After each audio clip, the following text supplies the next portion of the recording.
사랑하는 형제자매 여러분, 오늘 우리의 이야기에 귀 기울여 주시는 모든 분들의 삶에 하나님의 크신 은혜와 평강이 함께하기를 먼저 기도합니다.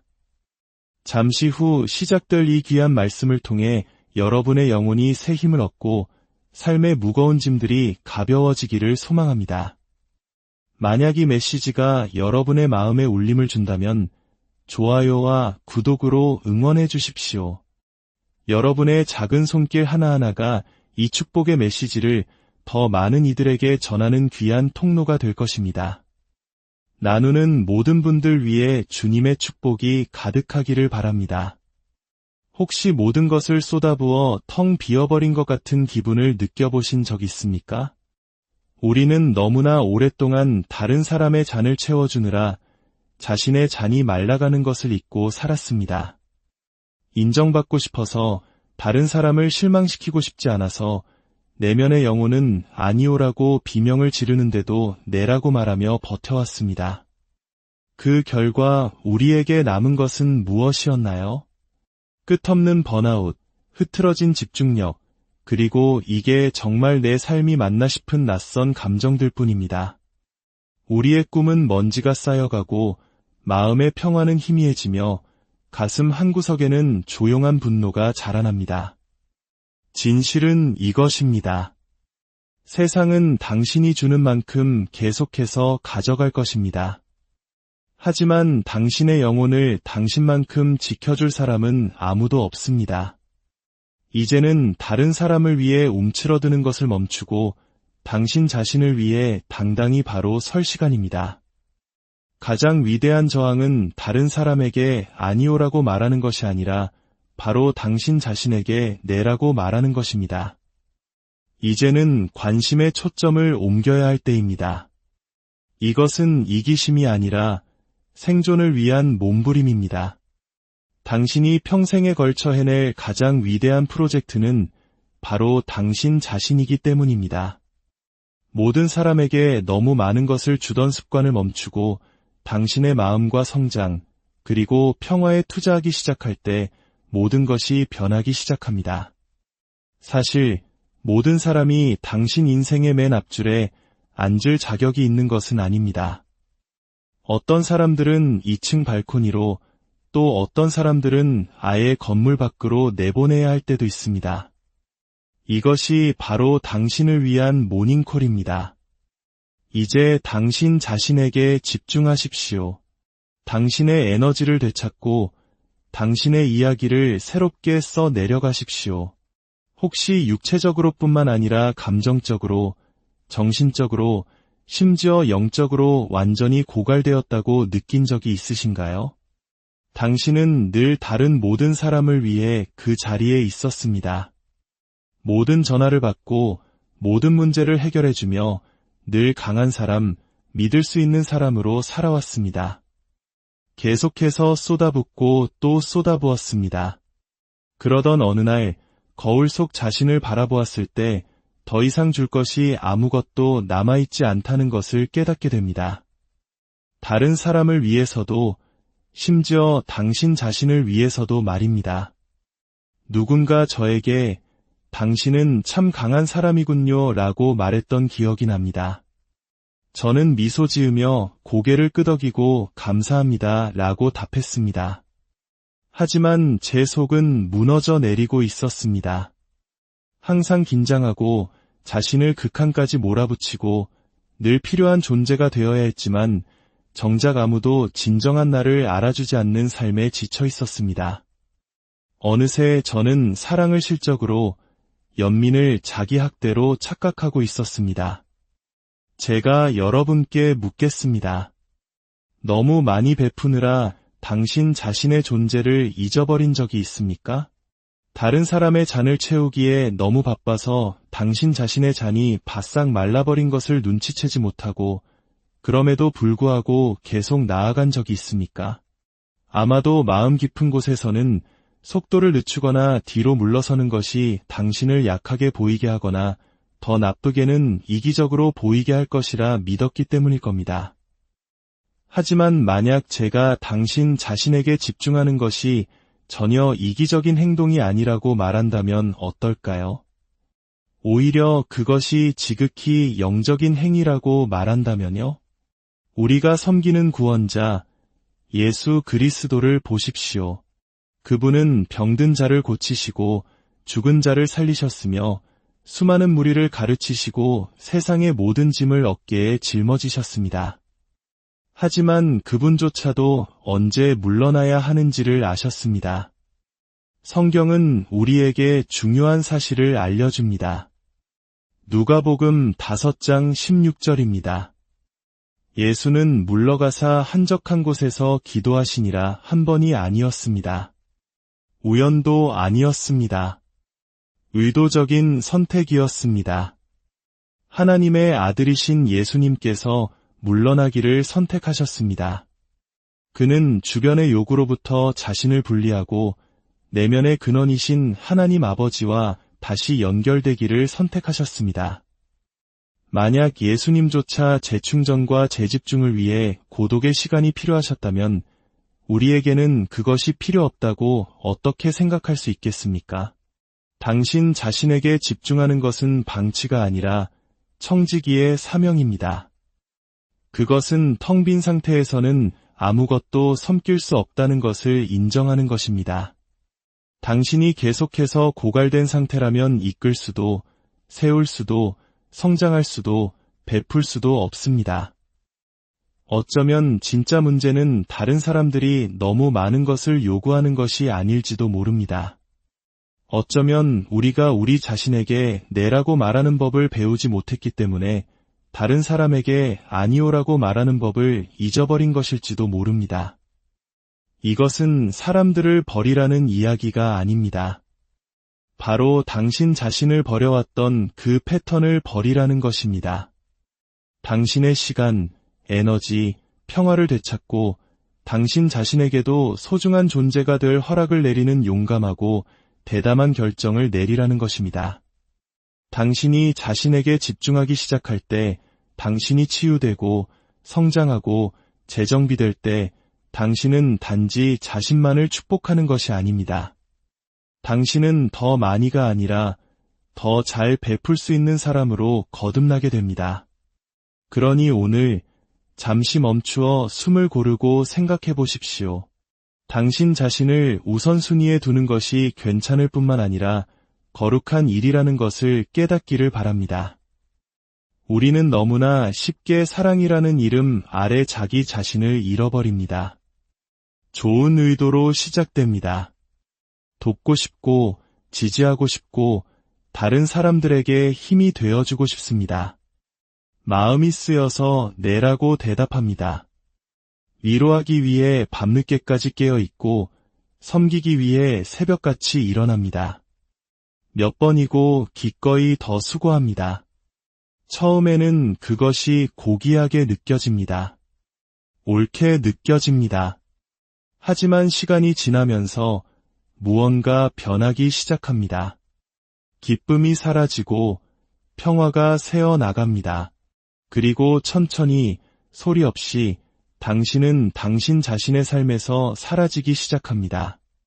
저는 수년간 가족과 교회, 그리고 지역사회의 기둥 역할을 해온 한 여인과 대화한 적이 있습니다.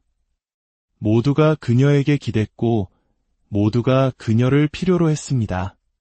그녀는 겉으로는 결코 불평하지 않았습니다. 하지만 어느 날 그녀는 조용한 절망이 가득한 눈으로 제 맞은편에 앉아 이렇게 말했습니다. 제가 누구인지 이제 모르겠어요. 너무 지쳤어요. 모두에게 모든 것을 주지만 아무도 저를 봐주지 않아요. 그 순간 저는 깨달았습니다. 우리는 자기 자신도 하나의 인격체라는 사실을 잊을 정도로 자신을 내어줄 수 있습니다. 단지 돕는 사람, 베푸는 사람이 아니라 휴식이 필요한 영혼, 돌봄이 필요한 영, 그리고 붙잡아줄 누군가가 필요한 마음을 가진 존재라는 것을 말입니다. 저는 또한 재능 있고 열정적인 목회자들과 리더들이 탈진을 순종으로 착각하여 번아웃되는 것을 지켜보았습니다. 그들은 강단에서는 힘있게 설교했지만 사적인 공간에서는 아무런 힘도 남아있지 않았습니다. 다른 사람들을 위해 기도했지만 정작 자신은 몇 주 동안 하나님의 음성을 듣지 못했습니다. 너무나 붓기에 바빠서 하나님의 임재라는 샘물에서 마시는 것을 멈췄기 때문입니다. 당신이 그 생명의 샘에서 마시기를 멈춘다면 당신이 내어주는 것이 메마르고 변질되는 것은 시간 문제일 뿐입니다. 끊임없이 과도하게 베풀 때 당신은 당신의 가치를 당신의 유용성과 혼동하기 시작합니다. 내가 돕고 있지 않다면 나는 가치 없는 존재야라고 생각하게 됩니다. 하지만 그것은 진리가 아닙니다. 그것은 연민의 탈을 쓴 거짓말입니다. 성경은 우리에게 균형을 제시합니다. 갈라디아서 6장 9절에서 10절은 말합니다. 우리가 선을 행하되 낙심하지 말지니 포기하지 아니하면 때가 이름에 거두리라. 그러므로 우리는 기회 있는 대로 모든 이에게 착한 일을 하되 그렇습니다. 선을 행하십시오. 잘 사랑하십시오. 하지만 낙심하지 말라고 하셨습니다. 이 부분은 제안이 아니라 경고입니다. 선한 일이라 할지라도 그것이 힘과 평화, 그리고 하나님께서 주신 리듬 안에서 행해지지 않는다면 당신을 지치게 할 수 있기 때문입니다. 언제부터 선을 행하는 것이 축복이 아닌 짐이 되었습니까? 언제부터 다른 사람을 돕는 것이 당신의 건강과 평화, 잠, 그리고 온전한 정신을 앗아가기 시작했습니까? 이것이 바로 불균형의 신호입니다. 예수님조차 물러나셨다는 것을 기억해야 합니다. 예수님도 아니오라고 말씀하셨습니다. 예수님은 군중 속의 모든 사람을 고치지 않으셨습니다. 그분은 사람들의 요구가 아니라 아버지의 시간과 음성을 따르셨습니다. 이것은 차갑거나 이기적이 되라는 것이 아닙니다. 지혜로워지라는 것입니다. 당신은 무한한 존재가 아닙니다. 당신은 하나님이 아닙니다. 당신은 그릇입니다. 그리고 그릇은 넘쳐 흐르기 위해 먼저 채워져야 합니다. 당신이 넘치는 것으로 베풀면 다른 사람을 축복하지만 당신의 고갈된 상태에서 베풀면 겉으로는 미소 지으며 속으로는 피를 흘리게 됩니다. 그것은 섬김이 아니라 느린 자기 파괴입니다. 그리고 하나님은 당신을 그런 삶으로 부르지 않으셨습니다. 오늘 스스로에게 물어보십시오. 이 끊임없는 베풀미 나에게 어떤 대가를 치르게 하고 있는가? 육체적으로뿐만 아니라 영적으로, 감정적으로, 정신적으로 말입니다. 당신은 너무 바빠서 피곤한가요? 아니면 하나님께서 당신에게 가장 먼저 돌보라고 맡기신 단 한 사람, 바로 당신 자신을 돌보는 것을 멈췄기 때문에 피곤한가요? 우리는 과로와 과도한 헌신을 칭찬하는 세상에 살고 있습니다. 하지만 잠시 멈춰 더 깊은 질문을 던져야 합니다. 당신은 어떻습니까? 당신의 마음, 몸, 영혼은 어떻습니까? 당신이 다른 이들을 이끌고 베풀고 세우도록 부름받기 전에 당신은 먼저 자기 자신을 돌보는 청지기로 부름받았습니다. 고린도전서 6장 19절에서 20절은 우리에게 상기시킵니다. 너희 몸은 너희가 하나님께로부터 받은 바 너희 가운데 계신 성령의 전인 주를 알지 못하느냐? 너희는 너희 자신의 것이 아니라 값으로 산 것이 되었으니 그런즉 너희 몸으로 하나님께 영광을 돌리라. 이 말씀은 모든 것을 바꿉니다. 당신의 몸은 단순한 살과 뼈가 아닙니다. 그것은 성전입니다. 당신의 마음은 스트레스와 걱정만을 위한 공간이 아닙니다. 거룩한 공간입니다. 이는 당신이 자신을 어떻게 대하느냐가 당신이 하나님과의 동행을 얼마나 진지하게 여기는지를 반영한다는 의미입니다. 솔직히 말해 주변의 모든 것이 더 빨리, 더 열심히를 외칠 때 휴식을 허락하기는 어렵습니다. 하지만 진실은 이것입니다. 텅 빈 그릇으로는 따를 수 없습니다. 당신은 다른 사람을 축복하려 하지만 내면이 메말라 있다면 결국 사랑 대신 쓴뿌리를, 지혜 대신 탈진을, 명료함 대신 소음을 주게 될 것입니다. 하나님은 당신을 그들의 근원이 되라고 부르신 적이 없습니다. 그분은 당신을 그릇이 되라고 부르셨습니다. 그리고 그릇은 채워져야 합니다. 휴식은 게으름이 아닙니다. 경계선은 이기심이 아닙니다. 지금은 안 되라고 말하는 것은 반항이 아니라 지혜입니다. 그것이 바로 청지기의 자세입니다. 하나님의 아들이신 예수님께서도 휴식이 필요하셨다면 당신은 얼마나 더 필요하겠습니까? 당신 자신을 돌보는 것은 육체적인 것만이 아닙니다. 그것은 당신의 삶에 생각하고 성장하고 들을 수 있는 여백을 만드는 것입니다. 당신이 항상 움직이고 있을 때 당신은 하나님의 속삭임을 놓치게 됩니다. 생산적일 수는 있지만 목적에서 벗어날 수 있습니다. 모든 사람을 위해 존재하지만 정작 자기 자신에게는 부재할 수 있습니다. 그래서 당신의 영혼을 돌보는 것이 중요합니다. 명료함은 혼돈 속에서 오지 않습니다. 그것은 고요함, 순종, 그리고 의도적인 삶을 통해 옵니다. 당신이 당신이라는 선물을 돌보기 시작한다면 어떤 일이 일어날지 상상해 보십시오. 다른 모든 사람에게 주는 것과 똑같은 은혜, 에너지, 그리고 관심을 당신 자신에게 준다면 당신의 삶에 어떤 변화가 일어날까요? 내일이 아니라, 상황이 나아지면이 아니라 바로 지금 시작하십시오. 당신의 목적을 담고 있는 성전을 존중하기 시작하십시오. 당신의 소명을 담고 있는 그릇을 돌보기 시작하십시오. 당신의 삶이 소중한 것처럼 살아가십시오. 하나님께는 절대적으로 그렇기 때문입니다. 당신은 당신의 첫 번째 과제입니다. 그렇게 자신을 대하십시오. 어느 순간부터 베푸는 것이 축복이 아니라 짐이 되기 시작합니다. 우리는 종종 너무 늦을 때까지 그 순간을 인지하지 못합니다. 그저 계속 내라고 말하고, 계속 나타나고, 계속 쏟아붓습니다. 그러다 갑자기 신호들이 나타나기 시작합니다. 처음에는 미미하다가 점점 더 강해지고, 커지고, 부인할 수 없게 됩니다. 당신에게 잘못한 것도 없는 사람들에게 날카롭게 대하는 자신을 발견합니다. 예전에는 사랑했던 일을 하고 나서 완전히 지쳐버립니다. 교회에 앉아있지만 마음은 무감각합니다. 이것은 단지 힘든 삶이 아니라 당신의 영혼이 흔드는 적신호입니다.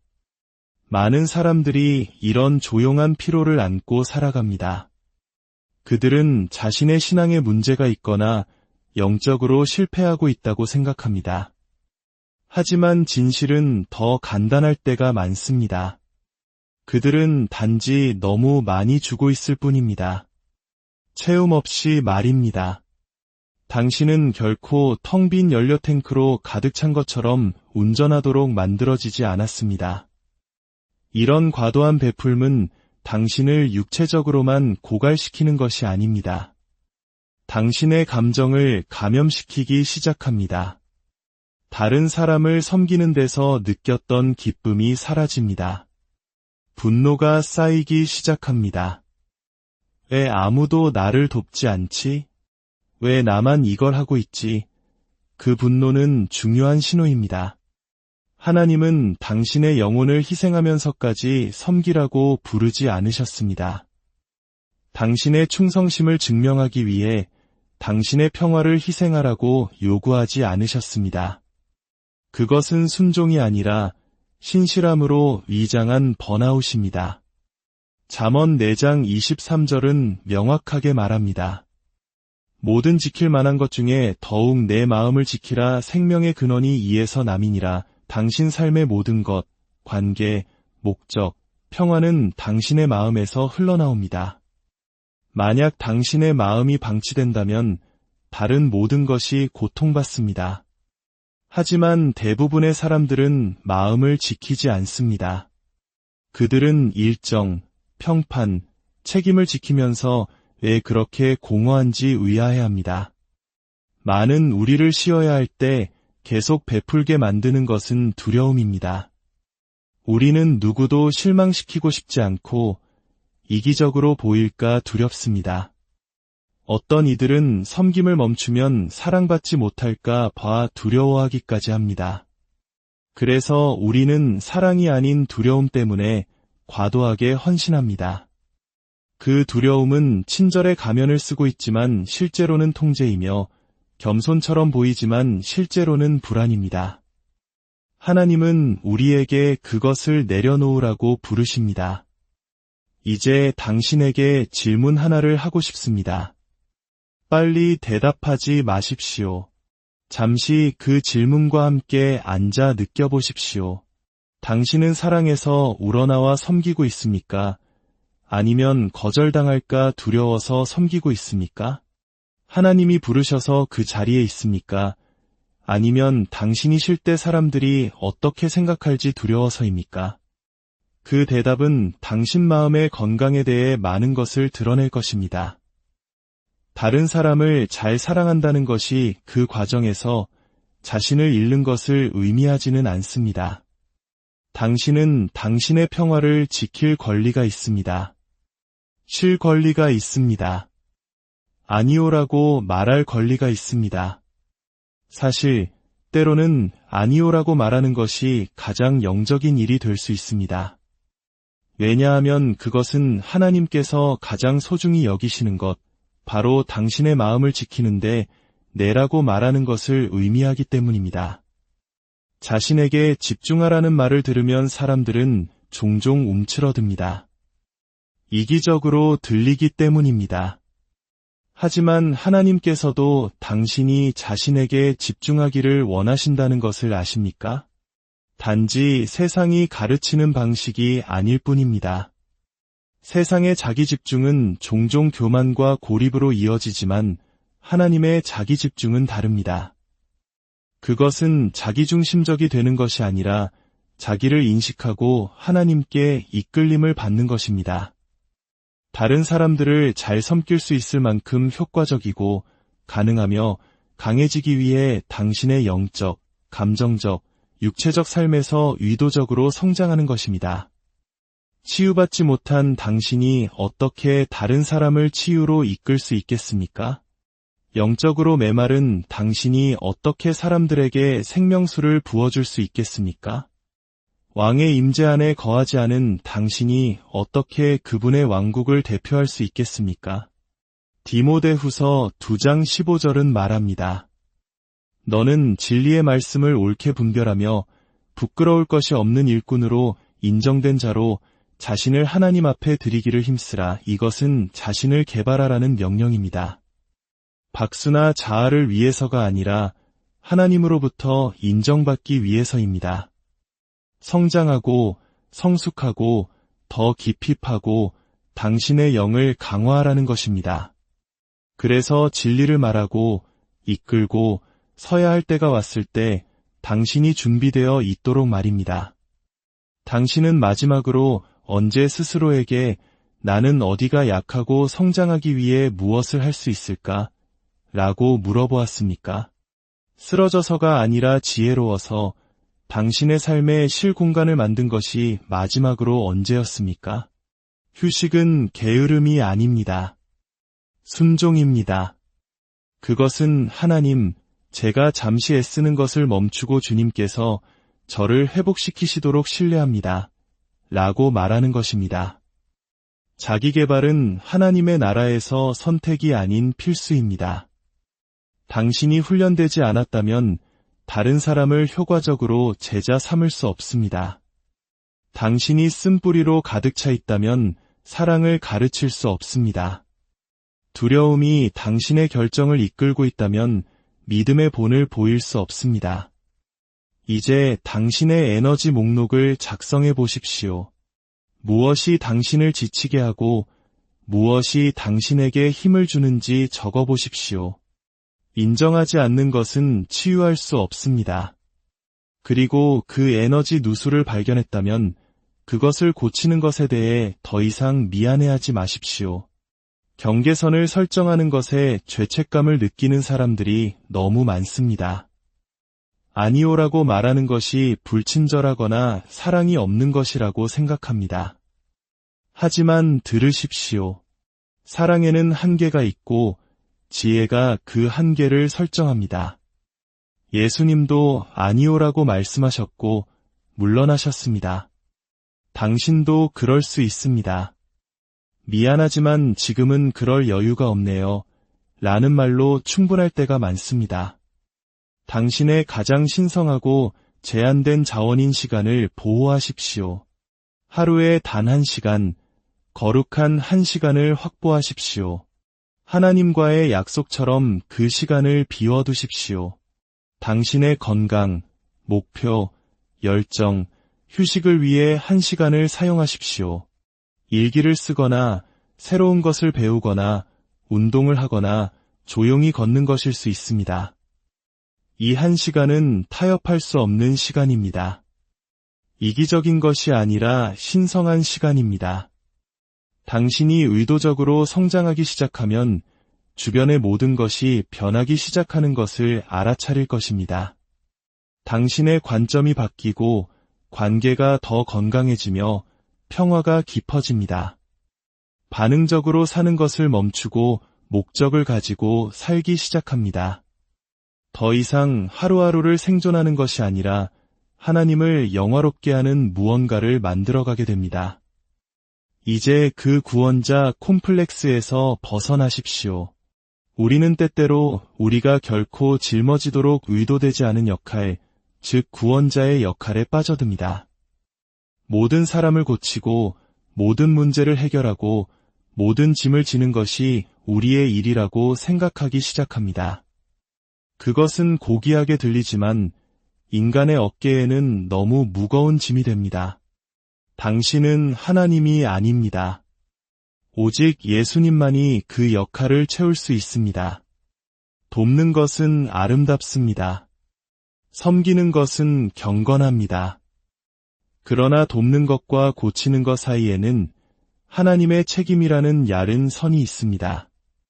당신은 섬기고 지지하고 격려하고 사랑할 수 있지만 오직 하나님만이 치유하실 수 있습니다. 당신이 모든 사람의 해답이 되려고 할 때 당신은 무심코 하나님께만 속한 역할을 하게 되고 그 결과는 번아웃과 분노뿐입니다. 이제 하나님의 뜻에 맞는 경계선을 세우십시오.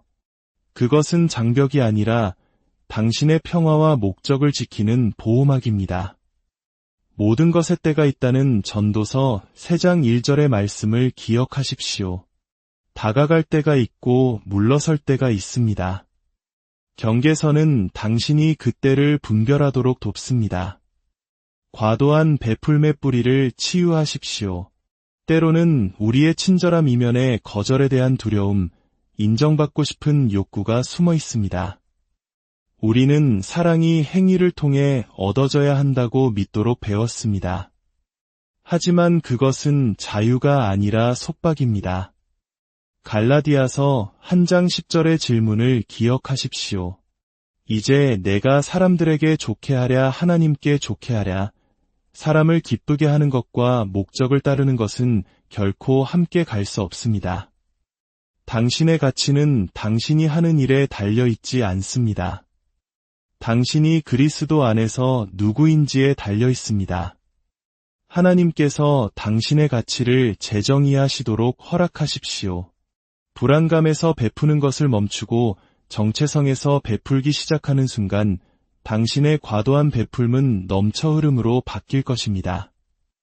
당신의 가치는 십자가를 통해 이미 증명되었습니다. 이제 당신의 개인적인 집중 계획을 세울 시간입니다.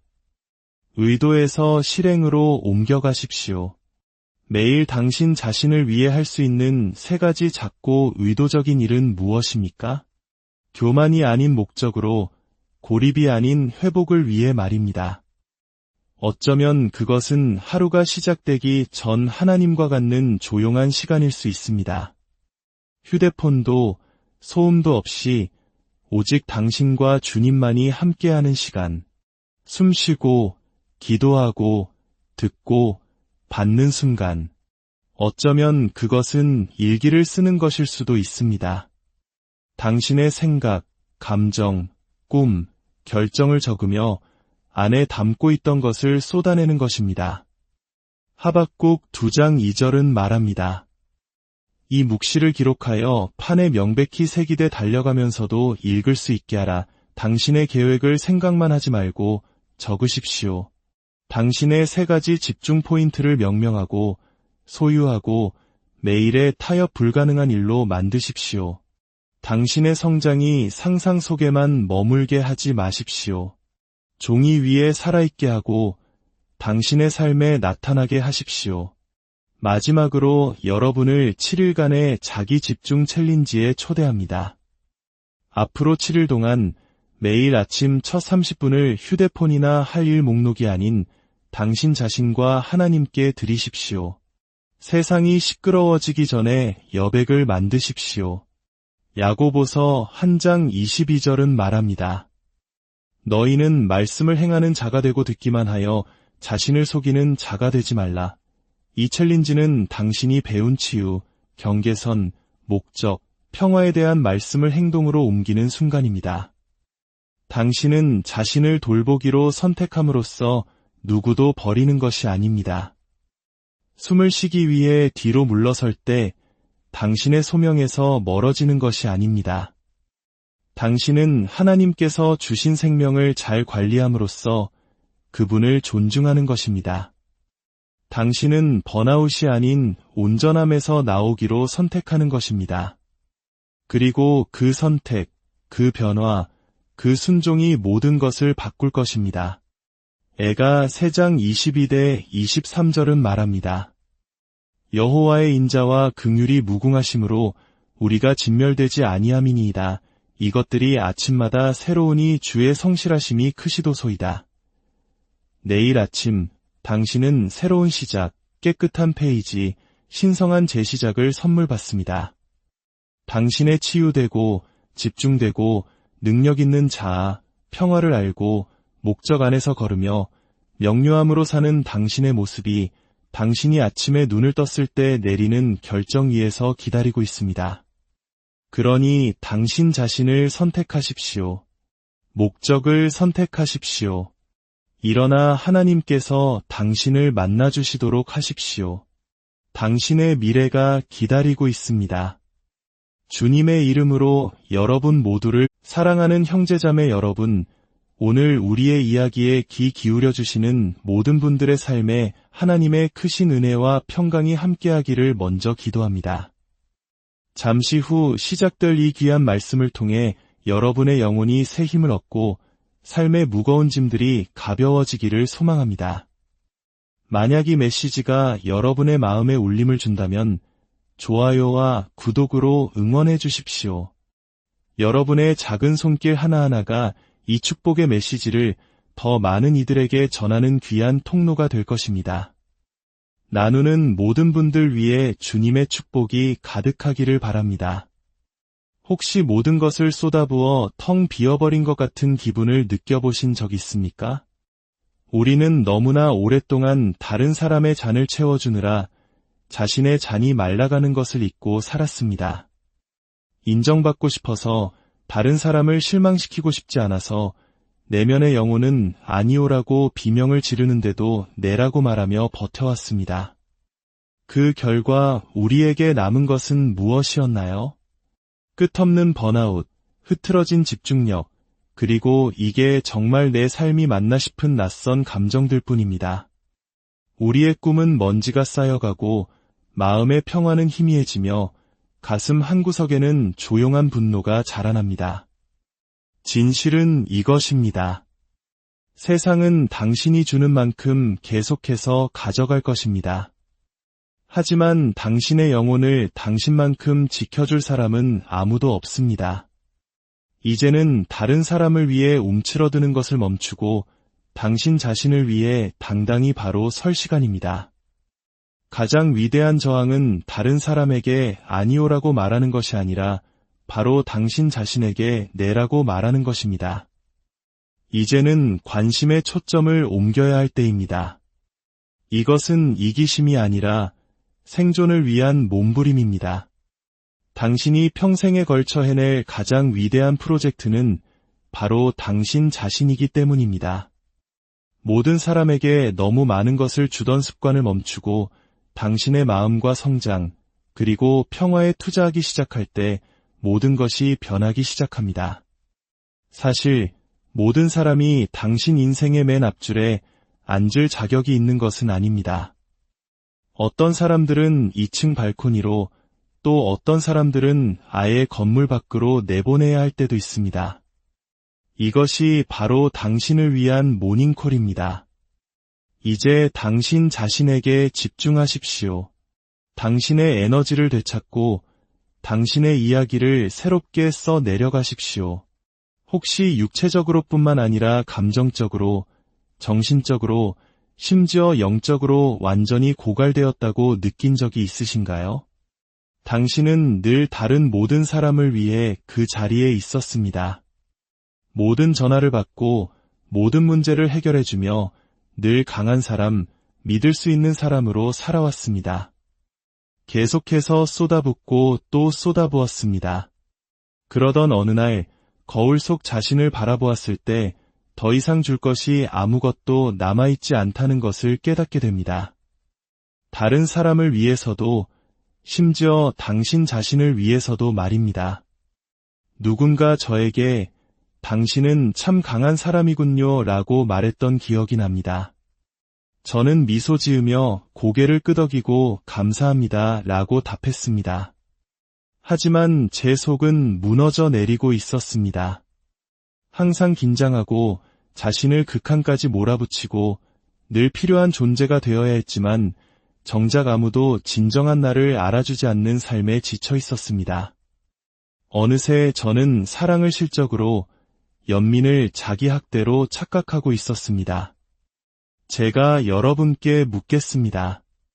너무 많이 베푸느라 당신 자신의 존재를 잊어버린 적이 있습니까? 다른 사람의 잔을 채우기에 너무 바빠서 당신 자신의 잔이 바싹 말라버린 것을 눈치채지 못하고 그럼에도 불구하고 계속 나아간 적이 있습니까?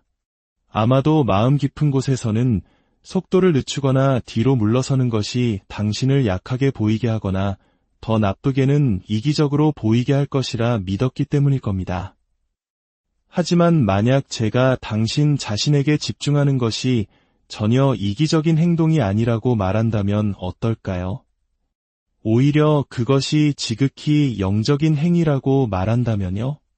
우리가 섬기는 구원자, 예수 그리스도를 보십시오. 그분은 병든 자를 고치시고 죽은 자를 살리셨으며 수많은 무리를 가르치시고 세상의 모든 짐을 어깨에 짊어지셨습니다. 하지만 그분조차도 언제 물러나야 하는지를 아셨습니다. 성경은 우리에게 중요한 사실을 알려줍니다. 누가복음 5장 16절입니다. 예수는 물러가사 한적한 곳에서 기도하시니라 한 번이 아니었습니다. 우연도 아니었습니다. 의도적인 선택이었습니다. 하나님의 아들이신 예수님께서 물러나기를 선택하셨습니다. 그는 주변의 요구로부터 자신을 분리하고 내면의 근원이신 하나님 아버지와 다시 연결되기를 선택하셨습니다. 만약 예수님조차 재충전과 재집중을 위해 고독의 시간이 필요하셨다면 우리에게는 그것이 필요 없다고 어떻게 생각할 수 있겠습니까? 당신 자신에게 집중하는 것은 방치가 아니라 청지기의 사명입니다. 그것은 텅 빈 상태에서는 아무것도 섬길 수 없다는 것을 인정하는 것입니다. 당신이 계속해서 고갈된 상태라면 이끌 수도, 세울 수도, 성장할 수도, 베풀 수도 없습니다. 어쩌면 진짜 문제는 다른 사람들이 너무 많은 것을 요구하는 것이 아닐지도 모릅니다. 어쩌면 우리가 우리 자신에게 내라고 말하는 법을 배우지 못했기 때문에 다른 사람에게 아니오라고 말하는 법을 잊어버린 것일지도 모릅니다. 이것은 사람들을 버리라는 이야기가 아닙니다. 바로 당신 자신을 버려왔던 그 패턴을 버리라는 것입니다. 당신의 시간, 에너지, 평화를 되찾고 당신 자신에게도 소중한 존재가 될 허락을 내리는 용감하고 대담한 결정을 내리라는 것입니다. 당신이 자신에게 집중하기 시작할 때 당신이 치유되고 성장하고 재정비될 때 당신은 단지 자신만을 축복하는 것이 아닙니다. 당신은 더 많이가 아니라 더 잘 베풀 수 있는 사람으로 거듭나게 됩니다. 그러니 오늘 잠시 멈추어 숨을 고르고 생각해 보십시오. 당신 자신을 우선순위에 두는 것이 괜찮을 뿐만 아니라 거룩한 일이라는 것을 깨닫기를 바랍니다. 우리는 너무나 쉽게 사랑이라는 이름 아래 자기 자신을 잃어버립니다. 좋은 의도로 시작됩니다. 돕고 싶고, 지지하고 싶고, 다른 사람들에게 힘이 되어주고 싶습니다. 마음이 쓰여서 네라고 대답합니다. 위로하기 위해 밤늦게까지 깨어있고, 섬기기 위해 새벽같이 일어납니다. 몇 번이고 기꺼이 더 수고합니다. 처음에는 그것이 고귀하게 느껴집니다. 옳게 느껴집니다. 하지만 시간이 지나면서 무언가 변하기 시작합니다. 기쁨이 사라지고 평화가 새어나갑니다. 그리고 천천히 소리 없이 당신은 당신 자신의 삶에서 사라지기 시작합니다. 저는 수년간 가족과 교회, 그리고 지역사회의 기둥 역할을 해온 한 여인과 대화한 적이 있습니다. 모두가 그녀에게 기댔고 모두가 그녀를 필요로 했습니다. 그녀는 겉으로는 결코 불평하지 않았습니다. 하지만 어느 날 그녀는 조용한 절망이 가득한 눈으로 제 맞은편에 앉아 이렇게 말했습니다. 제가 누구인지 이제 모르겠어요. 너무 지쳤어요. 모두에게 모든 것을 주지만 아무도 저를 봐주지 않아요. 그 순간 저는 깨달았습니다. 우리는 자기 자신도 하나의 인격체라는 사실을 잊을 정도로 자신을 내어줄 수 있습니다. 단지 돕는 사람, 베푸는 사람이 아니라 휴식이 필요한 영혼, 돌봄이 필요한 영, 그리고 붙잡아줄 누군가가 필요한 마음을 가진 존재라는 것을 말입니다. 저는 또한 재능 있고 열정적인 목회자들과 리더들이 탈진을 순종으로 착각하여 번아웃되는 것을 지켜보았습니다. 그들은 강단에서는 힘있게 설교했지만 사적인 공간에서는 아무런 힘도 남아있지 않았습니다.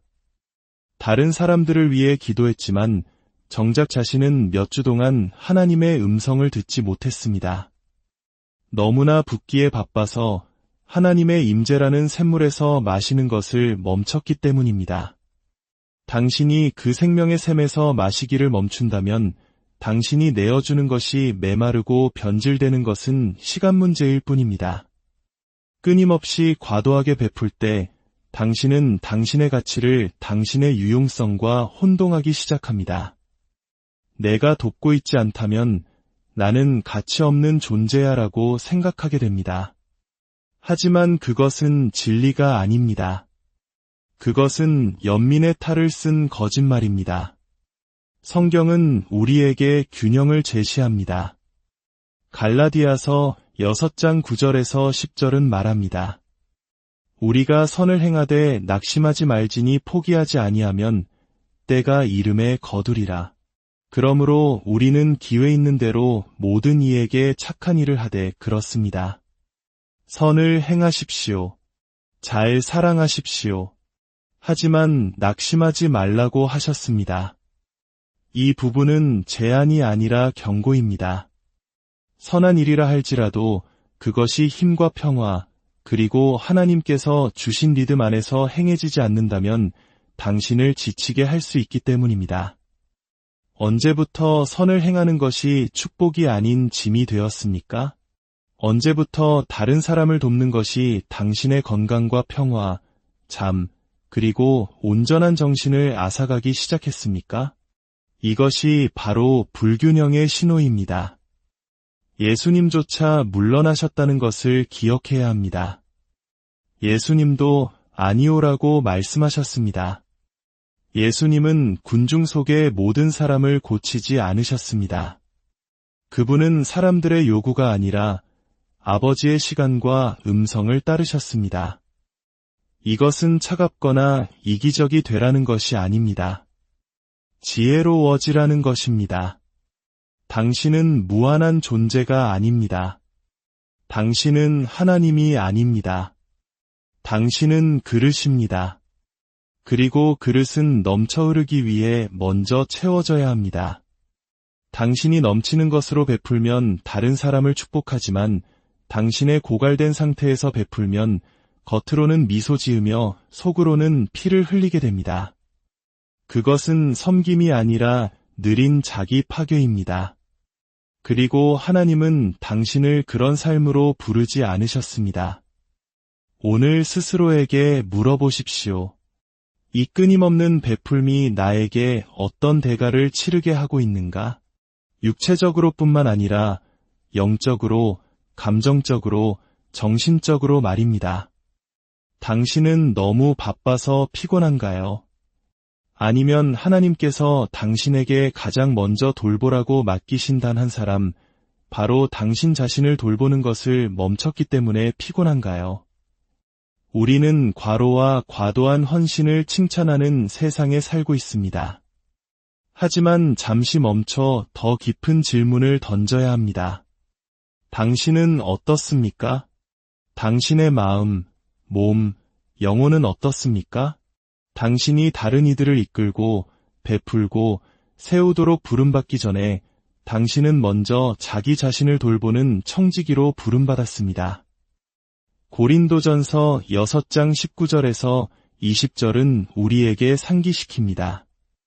너희 몸은 너희가 하나님께로부터 받은 바 너희 가운데 계신 성령의 전인 주를 알지 못하느냐?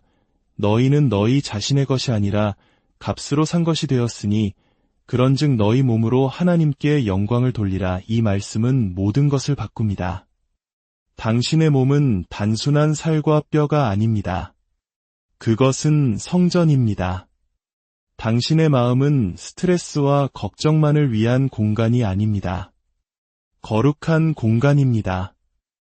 이는 당신이 자신을 어떻게 대하느냐가 당신이 하나님과의 동행을 얼마나 진지하게 여기는지를 반영한다는 의미입니다. 솔직히 말해 주변의 모든 것이 더 빨리, 더 열심히를 외칠 때 휴식을 허락하기는 어렵습니다. 하지만 진실은 이것입니다. 텅 빈 그릇으로는 따를 수 없습니다. 당신은 다른 사람을 축복하려 하지만 내면이 메말라 있다면 결국 사랑 대신 쓴뿌리를, 지혜 대신 탈진을, 명료함 대신 소음을 주게 될 것입니다. 하나님은 당신을 그들의 근원이 되라고 부르신 적이 없습니다. 그분은 당신을 그릇이 되라고 부르셨습니다. 그리고 그릇은 채워져야 합니다. 휴식은 게으름이 아닙니다. 경계선은 이기심이 아닙니다. 지금은 안 되라고 말하는 것은 반항이 아니라 지혜입니다. 그것이 바로 청지기의 자세입니다. 하나님의 아들이신 예수님께서도 휴식이 필요하셨다면 당신은 얼마나 더 필요하겠습니까? 당신 자신을 돌보는 것은 육체적인 것만이 아닙니다. 그것은 당신의 삶에 생각하고 성장하고 들을 수 있는 여백을 만드는 것입니다. 당신이 항상 움직이고 있을 때 당신은 하나님의 속삭임을 놓치게 됩니다. 생산적일 수는 있지만 목적에서 벗어날 수 있습니다. 모든 사람을 위해 존재하지만 정작 자기 자신에게는 부재할 수 있습니다. 그래서 당신의 영혼을 돌보는 것이 중요합니다. 명료함은 혼돈 속에서 오지 않습니다. 그것은 고요함, 순종, 그리고 의도적인 삶을 통해 옵니다. 당신이 당신이라는 선물을 돌보기 시작한다면 어떤 일이 일어날지 상상해 보십시오. 다른 모든 사람에게 주는 것과 똑같은 은혜, 에너지, 그리고 관심을 당신 자신에게 준다면 당신의 삶에 어떤 변화가 일어날까요? 내일이 아니라, 상황이 나아지면이 아니라 바로 지금 시작하십시오. 당신의 목적을 담고 있는 성전을 존중하기 시작하십시오. 당신의 소명을 담고 있는 그릇을 돌보기 시작하십시오. 당신의 삶이 소중한 것처럼 살아가십시오. 하나님께는 절대적으로 그렇기 때문입니다. 당신은 당신의 첫 번째 과제입니다. 그렇게 자신을 대하십시오. 어느 순간부터 베푸는 것이 축복이 아니라 짐이 되기 시작합니다. 우리는 종종 너무 늦을 때까지 그 순간을 인지하지 못합니다. 그저 계속 내라고 말하고, 계속 나타나고, 계속 쏟아붓습니다. 그러다 갑자기 신호들이 나타나기 시작합니다. 처음에는 미미하다가 점점 더 강해지고, 커지고, 부인할 수 없게 됩니다. 당신에게 잘못한 것도 없는 사람들에게 날카롭게 대하는 자신을 발견합니다. 예전에는 사랑했던 일을 하고 나서 완전히 지쳐버립니다. 교회에 앉아있지만 마음은 무감각합니다. 이것은 단지 힘든 삶이 아니라 당신의 영혼이 흔드는 적신호입니다. 많은 사람들이 이런 조용한 피로를 안고 살아갑니다. 그들은 자신의 신앙에 문제가 있거나 영적으로 실패하고 있다고 생각합니다. 하지만 진실은 더 간단할 때가 많습니다. 그들은 단지 너무 많이 주고 있을 뿐입니다. 채움 없이 말입니다. 당신은 결코 텅 빈 연료 탱크로 가득 찬 것처럼 운전하도록 만들어지지 않았습니다. 이런 과도한 베풀음은 당신을 육체적으로만 고갈시키는 것이 아닙니다. 당신의 감정을 감염시키기 시작합니다. 다른 사람을 섬기는 데서 느꼈던 기쁨이 사라집니다. 분노가 쌓이기 시작합니다. 왜 아무도 나를 돕지 않지? 왜 나만 이걸 하고 있지? 그 분노는 중요한 신호입니다. 하나님은 당신의 영혼을 희생하면서까지 섬기라고 부르지 않으셨습니다. 당신의 충성심을 증명하기 위해 당신의 평화를 희생하라고 요구하지 않으셨습니다. 그것은 순종이 아니라 신실함으로 위장한 번아웃입니다. 잠언 4장 23절은 명확하게 말합니다. 모든 지킬 만한 것 중에 더욱 내 마음을 지키라. 생명의 근원이 이에서 남이니라. 당신 삶의 모든 것, 관계, 목적, 평화는 당신의 마음에서 흘러나옵니다. 만약 당신의 마음이 방치된다면 다른 모든 것이 고통받습니다. 하지만 대부분의 사람들은 마음을 지키지 않습니다. 그들은 일정, 평판, 책임을 지키면서 왜 그렇게 공허한지 의아해합니다. 많은 우리를 씌워야 할 때 계속 베풀게 만드는 것은 두려움입니다. 우리는 누구도 실망시키고 싶지 않고 이기적으로 보일까 두렵습니다. 어떤 이들은 섬김을 멈추면 사랑받지 못할까 봐 두려워하기까지 합니다. 그래서 우리는 사랑이 아닌 두려움 때문에 과도하게 헌신합니다. 그 두려움은 친절의 가면을 쓰고 있지만 실제로는 통제이며 겸손처럼 보이지만 실제로는 불안입니다. 하나님은 우리에게 그것을 내려놓으라고 부르십니다.